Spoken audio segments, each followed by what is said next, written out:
ఈ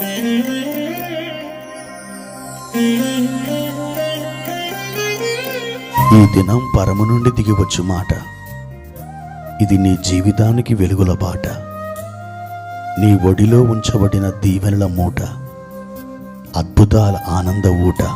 మార్చి 24 సంవత్సరమంతా మీరు బైబిల్ చదివి ముగించడానికి ఈరోజు మీరు చదవవలసిన లేఖన భాగం ఉదయం యెహోషువ గ్రంథం 16, 17 మరియు 18 అధ్యాయములు. సాయంత్రం లూకా సువార్త 2వ అధ్యాయము 1 నుండి 24వ వచనం వరకు. ప్రియమైన దేవుని బిడ్డలారా, ఈ ఉదయకాల సమయంలో ప్రభు కృప మీకు తోడైననుగాక. ఎలా ఉన్నారు? బాగున్నారు కదూ? మీరు రాత్రంతా చక్కగా నిద్రపోయి ఈ తెల్లవారుజామున రాజుల రాజు, ప్రభుల ప్రభు, విశ్వానికే చక్రవర్తి అయినటువంటి మన ప్రాణప్రియుని యొక్క పాదాల చెంత కొంత సమయం గడిపి మీరు ఈ ఉదయాన్ని ప్రారంభించారు కదూ. అయితే మీరు నిశ్చయముగా విజయ తీరాలకు చేర్చబడతారు. ఎందుకనంటే జీవితంలో ప్రతిదినం దేవుణ్ణి కలుసుకున్నటువంటి వాడు ప్రతి ఒక్క సమస్యను గెలిచి తీరుతాడు. ఎందుకని? ఆ మనుషునికి దేవుడే జయమిస్తాడు, దేవుడే ఆలోచన చెబుతాడు, దేవుడే ఆ వ్యక్తికి అనేక విధములైన కృపను విస్తరింపజేస్తాడు. మీరు అటువంటి వారి యొక్క జాబితాలో నిలవాలని, ఉండాలని, ఆ కృపను మీరు అనుభవించాలని నేను మనసారా దేవునికి ప్రార్థిస్తున్నాను. ప్రియ దేవుని బిడ్డలారా, పరిశుద్ధ గ్రంథంలో ఒక మాట మనం చదువుకుందాం. సామెతల గ్రంథం 28వ అధ్యాయం 20వ వచనం. నమ్మకమైన వానికి దీవెనలు మెండుగా కలుగును. ప్రియమైన దేవుని బిడ్డలారా, మన దేవుడు నమ్మదగినవాడు. ఆయన గురించి రాయబడిన మాట మీకు తెలుసు కదా. వాగ్దానం చేసినవాడు నమ్మదగినవాడు. అన్ని వేళల్లో, అన్ని పరిస్థితులలో, అన్ని సందర్భాల్లో మీరు దేవుణ్ణి తప్పకుండా నమ్మొచ్చు. ఎందుకనంటే ఆయన మిమ్మల్ని ఎన్నడూ మోసం చేయడు. ఆయన అన్యాయస్తుడు కాదు. ఆయన చాలా ప్రేమ కలిగినటువంటి దేవుడు. ఒకరి తల్లి వారిని ఎంతగా ప్రేమిస్తుందో అంతకంటే కోటాను కోట్ల రెట్లు ప్రేమ కలిగిన ఆ ప్రాణప్రియుడు మిమ్మల్ని ఎన్నడూ దాటిపోడు, మిమ్మల్ని ఎన్నడూ మోసం చేయడు.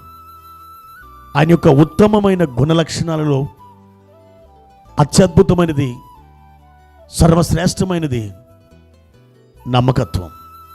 ఆయన నమ్మదగినవాడు. ఆయన మీద మనం ఆధారపడవచ్చు.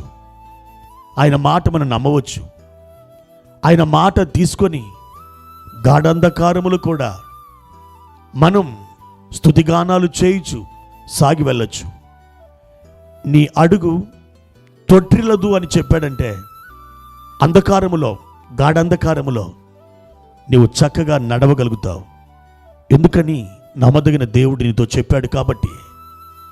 ప్రియా దేవుని బిడ్డలారా, అటువంటి నమ్మదగిన దేవుడు ఈరోజు నిన్ను ఏమని కోరుతుండో తెలుసా? నా బిడ్డ, నీవు కూడా నమ్మకమైన వాడుగా ఉండు. నమ్మదగిన బిడ్డగా నువ్వు జీవించు. నువ్వు అలా జీవిస్తే అది నాకు చాలా ఇష్టం. నేను నిన్ను ఆశీర్వదిస్తాను. నీకు దీవెనలు మెండుగా కలుగజేస్తాను. అవును దేవుని బిడ్డలారా, నమ్మకస్తుడికి వచ్చే దీవెన కొంచెం ఆలస్యం కావచ్చు, కానీ తప్పకుండా ఆ మనుషుడు దీవించబడతాడు. ఆ మనుషుడు దీవెనల సమృద్ధిని అనుభవిస్తాడు. ఎందుకని? నమ్మదగిన దేవుడి అందు కారణం. ప్రియ దేవుని బిడ్డ, ఒక్క మాట, నటించే క్రైస్తవునిగా ఉండొద్దు, నమ్మించే క్రైస్తవునిగా కూడా ఉండొద్దు. నమ్మకమైన క్రైస్తవుడిగా నువ్వు ఉండాలి. అది దేవుడిని కోరుతున్నాడు. ఎప్పుడైతే నమ్మకమైన క్రైస్తవునిగా నమ్మకమైనటువంటి దేవుని బిడ్డగా నువ్వు ఉంటావో వాగ్దానాలు నీ జీవితంలో పుంఖానుపుంఖాలుగా నెరవేర్చబడతాయి. నమ్మకత్వం చాలా గొప్పది.